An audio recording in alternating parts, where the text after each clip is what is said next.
কেসে কোনো একটা সবাই তো শিক্ষিত ভালোভাবে সবাই হয়তো মা বাবার জীবন বাবার অবস্থা তো দেখতেই আছে।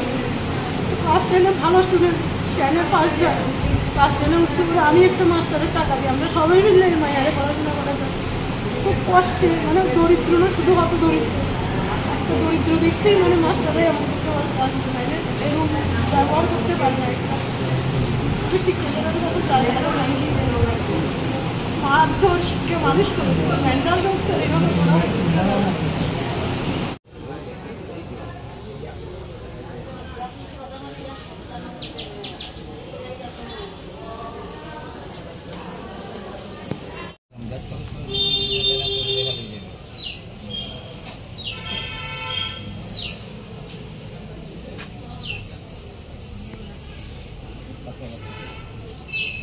lagi sama